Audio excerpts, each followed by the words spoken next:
ለመድፈኞቹ የአርሰናል ደጋፊዎች ምን አይነት አስደናቂ ምሽት፣ ምን አይነት የእግር ኳስ ቀን ነው ትላንትና ማታ ያሳለፉት። አርሰናሎች እንደ ትላንትና ቀን ተደስተዋል ብዬ እኔ በግሌ አላስብም። በተለይ ዋንጫዋን ሲበሉ ነው የመጨረሻው ትልቅ ደስታ የሚሆነው ከትላንትናው ደስታ የበለጠ ማለት ነው። ምክንያቱም ትላንትና የአርሰናል የመድፈኞቹ ደስታ እጅግ በጣም ከፍተኛና ትልቅ ነበረ። አርሰናል ያሸነፈበት መንገድ የመጀመሪያው ትልቁ ደስታ አርሰናል ኤቨርተንን ያሸነፈበት መንገድ ሲሆን፣ ሁለተኛው ደግሞ ምሽት 5 ሰዓት ላይ እዛው ለንደን ላይ ማንቸስተር ሲቲ ነጥብ የጣለበት ጨዋታ ነው። ምን አይነት ቀን ነበር ያልኳችሁ ለዚህ ነው። የአርሰናል ደጋፊዎች በአሁኑ ሰዓት እንግዲህ የፕሪሚየር ሊጉ ዋንጫ ወደ ኤምሬትስ እንደሚመጣ 99% እርግጠኛ ሆነዋል። በነገራችን ላይ የአርሰናል ደጋፊዎች ብቻ አይደሉም። ኦፕታ ሱፐር ኮምፒውተር የዓለማችን ትልቁ ኮምፒውተር ራሱ አርሰናል ዋንጫ እንደሚበላ 97% ከትላንትና ጨዋታዎች በኋላ 97% የፕሪሚየር ሊጉ ዋንጫ የአርሰናል ነው ሲል ነው ግምቱን ያስቀመጠው። ታዲያ መድፈኞቹ ኤቨርተንን እንዴት አድርገው ነው ያሸነፉት? በትላንትናው ጨዋታ ሁሉም ተጫዋቾች መደነቅ አለባቸው። ስለ ማክስ ዶማን እመጣበታለሁ፣ ስለ ቪክተር ዮከሬሽ ማነሳለሁ። ነገር ግን ትላንትና የአርሰናል ተጫዋቾች ከባየር ሊቨርኩሰኑ ጨዋታ በተለይ በደንብ ምክር ተመክረው በደንብ እንዲስተካከሉ ተነግሯቸው ወደ ሜዳ እንደገቡ የሚያሳይ ከመጀመሪያ 11 አሰላለፍ ጀምሮ አሰልጣኝ ሚኬል አርቴታ እጅግ ድንቅ ስራ የሰሩበት ቀን ነበር። ቡካዮ ሳካ ከባየር ሊቨርኩሰኑ እጅግ በጣም ተሻሽሎ በተለይ ወደ መጨረሻ ትንሽ እስኪደክመው ድረስ እስከ 70 ደቂቃዎች ድረስ በጣም ምርጡን ቡካዮ ሳካን የተመለከትነው። ኖኒ ማዱኬ ምን አይነት ተጫዋች ነው! በጋብሪኤል ማርቲኔሊ በኩል ተሰልፎ ከጨዋታውን በፊት እንግዲህ ስናወራ እንደነበር ታስታውሳላችሁ። በማርቲኔሊ በኩል ማዱኬ ቢገባ የሚል አስተያየትም ስትሰጡ ነበር ብዙዎቻችሁ ኮመንት ላይ ማለት ነው። ታዲያ አርቴታም የሰማን በሚመስል መልኩ ማዱኬን በማርቲኔሊ በኩል አስገብቶ ማዱኬ ምን አይነት ቀን ያሳለፈው። በነገራችን ላይ ካይ ሃቨርትም በጣም ምርጥ ቀን ነበር ያሳለፈው። ያው ከሌሎች ተጫዋቾች አንጻር ትንሽ ደከም ብሎ የነበረ ቢሆንም በእንግሊዝ ፕሪሚየር ሊግ በትላንት ነው እንግዲህ በዳኝነት እጅግ በጣም አሳፋሪ ስራ እንደሚሰራ የተመለከትንበት ነው። የካይ ሃቨርት በጣም ግልጽና ትክክለኛ የፍጹም ቅጣት ምት የሚያሰጥ ጥፋት ነበረ።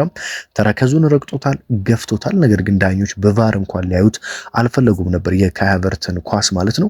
ዙቤሜንዲ ምን አይነት ቀን ያሳለፈው። ዙቤሜንዲ እንግዲህ ሌላ ጊዜ የምናውቀው ኳሶችን ወደ ኋላ ሲመልስ፣ ወደ ተከላካዮች ሲመልስ ሲደክመው፣ በትላንትናው ጨዋታ ግን በደንብ ተነግሮት እንደመጣ ያስታውቅ ነበር። ኳሶችን ወደፊት በተደጋጋሚ ይጥል ነበር። የአርሰናል አጥቂዎች እንዲያገኙ፣ የክንፍ ተጫዋቾች እንዲያገኙ በተደጋጋሚ ማርቲን ዙቤሜንዲ ኳሶችን ወደፊት ነበር የሚጥለው።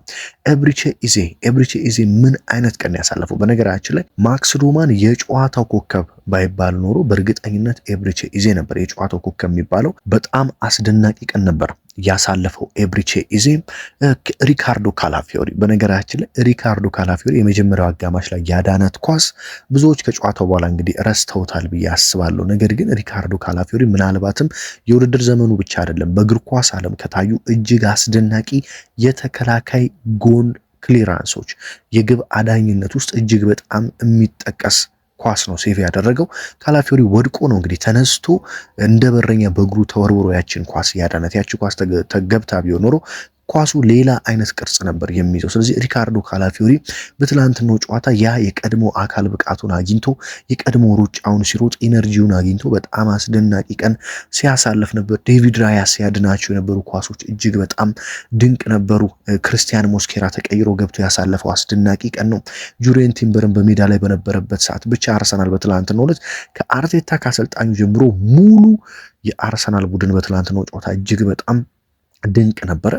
ማክስ ዶማን ግን ምን አይነት ተጫዋች ነው? ውድ አድማጭ ተመልካቾቼ ማክስ ዶማን በነገራችን ላይ በፕሪሚየር ሊጉ በ16 ዓመት ከ73 ቀን ግብ በማስቆጠር የመጀመሪያው በእድሜ ትንሽ ተጫዋች ሆኖ በፕሪሚየር ሊግ ላይ ግብ ያስቆጠረ ተጫዋች በመሆን ትላንትና አዲስ ሪከርድ ሰብሯል። አርቴታ አንድ ነገር ተናግሮ ነበር ስለ ማክስ ዶማን ከጨዋታው በኋላ። ማክስ ዶማንን ሳስገባው አንድ ነገር ብቻ ነው የነገርኩት፣ ሜዳ ላይ ገብተህ የፈለግከውን አድርግ፣ እንደፈለግከ ተጫወት፣ ብቻ ድሉን ወደኛ አምጣው ስል ነግሬው ነበረ። ማክስ ዶማን የፈለገውን ሜዳ ላይ የሚያደርግ ያመነበትን ከማድረግ ወደኋላ የማይል በራስ መተማመኑ እይታው የእግር ኳስ የሚረዳበት መንገድ ከፍ ያለ ድንቅ ተጫዋች ነው። እሱ የኛ በመሆኑ እንኮራለን ሲል ነው አሰልጣኝ ሚኬል አርቴታ ስለ ማክስ ዶማን ያነሳው ማለት ነው። በነገራችን ላይ ማክስ ዶማን የመጀመሪያዋም ግብ ስትቆጠር የሱ አሻራ ናት። ሁለተኛዋ ግብ ደግሞ ራሱን ያስቆጠራት። የመጀመሪያዋ ግብ እንግዲህ ሲያሻማ ፔሮ ሂንካፔን ተመልክቶ ከዛ ርቀት ለፔሮ ሂንካፔ አሻምቶ ፔሮ ሂንካፔ ደግሞ በግሩም ሁኔታ አመቻችቶ ለቪክተር ዮኮሬሽ አውሬው ደግሞ ወደ ግብነት ቀይሮ መድፈኞቹ ሙሉ 3 ነጥብ ይዘው እንዲወጡ ያስቻለች የመጀመሪያዋን ግብ ማስቆጠር ቻለ። በነገራችን ላይ ቪክተር ዮኮሬሽ ይተቻል። እሱም ከጨዋታ በኋላ እንደዚያ ነው ያለው። ወደዚህ ስመጣ ምን እንደሚገጥመኝ አውቃለሁ፣ ጫናው ምን ሊሆን እንደሚችል እረዳለሁ፣ ትችት ሊደርስብኝ እንደሚችል አውቃለሁ። ነገር ግን በብዙ የዋንጫ ፍጥጫዎች ውስጥ አልፌያለሁ፣ በብዙ የዋንጫ ፉክክር ዘመናት አልፌያለሁ። በዘንድሮ በአርሰናል ቤት እያሳለፍኩ ያለሁት የዋንጫ ጉዞ ግን ከሁሉም የሚበልጥ አስደሳች ነው ሲል እዚህ የመጣሁት ምን ለማድረግ እንደሆነ ስለማቅ እቺን ወሳኝ ግብ በማስቆጠር ደስተኛ ነኝ፣ ለክለባችን ትልቅ ድል ነው ሲል ነው እንግዲህ የኤቨርተኑን ድል የገለጸው። አዎ ትላንትና ቪክተር ዮኮሬሽ ምናልባትም ቢመነዘር ከዚህ በፊት ካስቆጠራቸው ግቦች በላይ ሊመነዘር የሚችል እጅግ ወሳኝ ሰዓት የተገኘች በወሳኝ ቦታ ተገኝቶ ያስቆጠራት የትላንትናዋ ግብ ናት። ምክንያቱም አርሰናል ትላንትና ነጥብ ጥሎ ቢሆን ሲቲ ከዛ ቢያሸንፍ ኖሮ የትላንት ደስታ ወደ ሀዘን ይቀየር ነበር። አርሰናል አቻ ቢወጣና ሲቲ ቢያሸንፍ የነጥብ ልዩነቱ ድጋሚ ወደ ታች ጠቦ ደስታ ወደ ሀዘን መቀየር የሚችልበት በጣም ጥቂት እድል ናት። እንግዲህ አርሰናሎች ግን በሙሉ በደስታ እንዲያሳልፉና የዋንጫውን አንድ ጆሮ ብቻ ሳይሆን እንደኔ በአሁኑ ሰዓት አርሰናል የዋንጫውን ሁለቱንም ጆሮ ይዟል ብዬ ነው የማስበው። ቪክተር ዮኮሬሽ ደግሞ ለዚህ ትልቁን ስራ ሰርቷል። በትላንትናው ዕለት ቪክተር ዮኮሬሽ እጅግ በጣም አስደናቂ አጥቂ መሆኑን አሳይቷል። በብዙዎች ዘንድ ቢተችም አርሰናል ዋንጫውን ሲያሳካ የአርሰናል 9 ቁጥር አጥቂ በመሆን ከ22 ዓመታት በኋላ የፕሪሚየር ሊጉን ዋንጫ ያሳካ አጥቂ የሚል ትልቅ ስም የሚሰጠው ተጫዋች መሆኑን መርሳት የለባችሁም። ማክስ ዶማን ሁለተኛዋን ግብ ሲያስቆጥር ምን አይነት ፊኒሽንግ ነው! ሁለት የኤቨርተን ተጫዋቾችን አጋድሞ በነገራችን ላይ ግቧን ገና ከማስቆጠሩ በፊት ኳሷን እየገፋ ሲሄድ ቪክተር ዮኮሬሽ ከኋላው እየጨፈረ ነበር ሲከተለው የነበረው፣ ምክንያቱም ግቧን እንደሚያስቆጥራት እርግጠኛ ነበረ።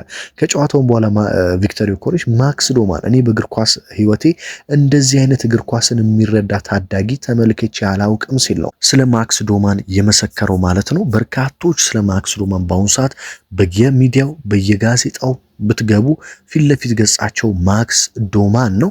ታዲያ መድፈኞቹ የትላንትናውን ጨዋታ ድል ለማድረጋቸው ግን ሌላ መደነቅ ያለበት አንድ ሰው አለ።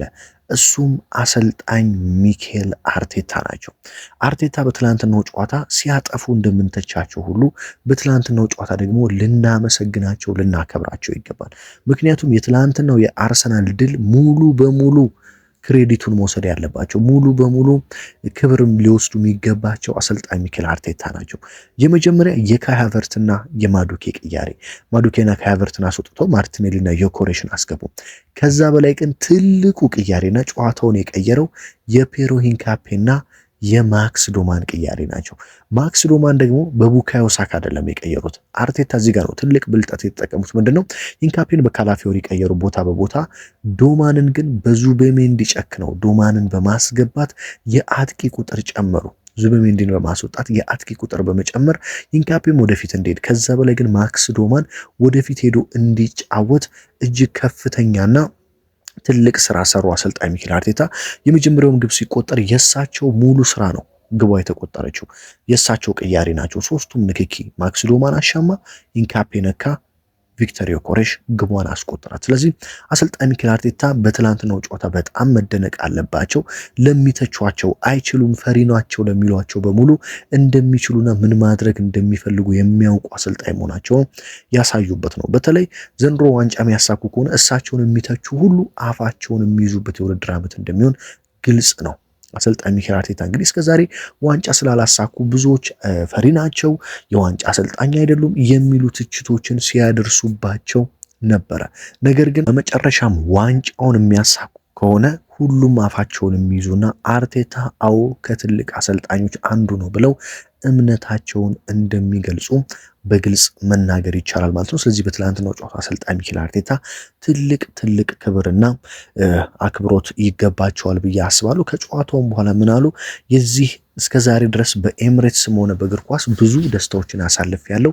እጅግ ከሚለዩ የደስታ ምሽቶች አንዷ ግን የዛሬዋ ምሽት ናት ሲሉ አሰልጣኝ ሚኬል አርቴታ ትላንትናው የደስታ ቀን እንግዲህ ልዩ እንደነበረ ተናግረዋል። ማክስ ዶማን ግን ደስታውን ሲገልጽ ተመልክታችሁታል። ውድ አድማጭ ተመልካቾች እንዴት ለአርሰናል ያለው ፍቅር ከፍተኛ እንደሆነ ቪክተር ዮኬሬሽም ግቧን ሲያስቆጥር ሄዶ ከቪክተር ዮኬሬሽ ጋር እንዴት አድርጎ ደስታውን እንደገለጸ ከዛም ውጪ ደግሞ የራሱንም ግብ ሲያስቆጥር ሄዶ የኮርና እንግዲህ ማራገቢያውን በእርግጫ በመምታት ነበረ ደጋፊዎች ጋር ሄዶ ደስታውን የገለጸው ምን ያህል በውጤቱ ደስተኛ እንደሆነና በአርሰናል ፍቅር የተነደፈ የአካዳሚ ተጫዋች መሆኑን በትላንትናው ጨዋታም ማክስ ዶማን አስመልክቶናል ብዬ አስባለሁ። የጨዋታው ኮከብ መባልም የሚገባው ነው።